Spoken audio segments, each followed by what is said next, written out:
প্রিয় ভিউয়ার্স, হৃদয়ে বসবাস চ্যানেলের পক্ষ থেকে সবাইকে শুভেচ্ছা। আজ আমি আপনাদের সাথে আলোচনা করব মাতৃভূমি ও ভাষার জন্য নিবেদিত শহীদ ধীরেন্দ্রনাথ দত্ত সম্পর্কে। 1886 সালের 2রা নভেম্বর তিনি ব্রাহ্মণবাড়িয়া জেলার রামরাইল গ্রামে জন্মগ্রহণ করেন। বাংলা ভাষাকে আমরা সবাই ভালোবাসি, কিন্তু যারা চিন্তায় ও মনোনয়নে শুধু বাঙালি ছিল না, বরং ভাষার প্রতি অবহেলা ও দেশের সংকটে যারা জীবন দিতে পরোয়া করেননি, তাদের মধ্যে ধীরেন্দ্রনাথ দত্ত অন্যতম। ধীরেন্দ্রনাথের কর্মজীবন শুরু হয় শিক্ষকতার মধ্য দিয়ে। এরপর আইন পেশায় নিয়োজিত হন। তিনি রাজনীতি ও আইন পেশার পাশাপাশি আমৃত দেশ ও মানুষের জন্য কাজ করে গেছেন।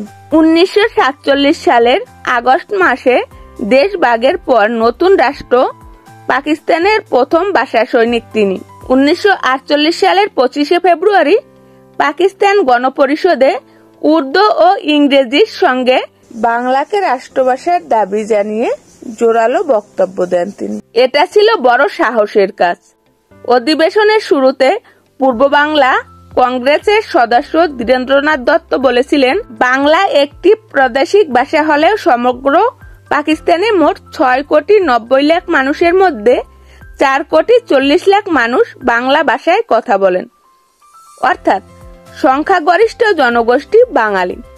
অথচ ভাষা ব্যবহারের ক্ষেত্রে পাকিস্তান সরকার যে ভূমিকা পালন করছে তা মোটেও সমর্থনযোগ্য নয়। সেদিন তিনি এমন যুক্তি ও সাহসী কথা বলেছিলেন, এ বিষয়ে কথা সাহিত্যিক রশিদ হায়দার এক প্রবন্ধে লেখেন, পাকিস্তান গণপরিষদে ধীরেন্দ্রনাথ দত্ত যে দুঃসাহসিক ভূমিকা পালন করেছিলেন তা পাকিস্তানের শাসক গোষ্ঠী তথা সামরিক জান্তা ভুলতেও পারেনি।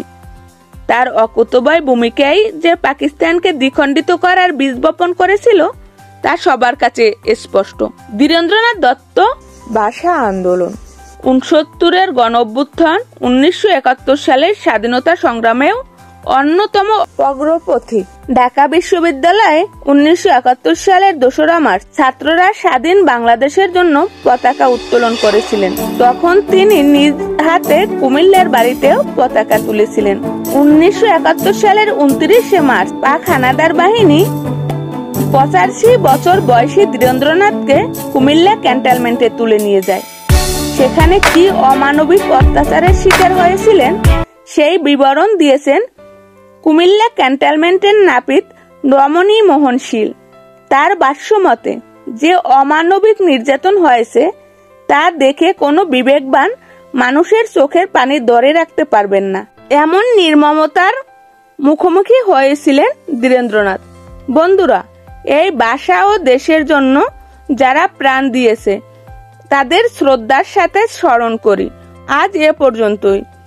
আমাদের ভিডিওটি কেমন হয়েছে তা কমেন্ট করে জানাতে ভুলবেন না। আরও এমন ভিডিও পেতে আমাদের চ্যানেলটি সাবস্ক্রাইব করে লাইক, কমেন্ট ও শেয়ার করে আমাদের সাথেই থাকুন।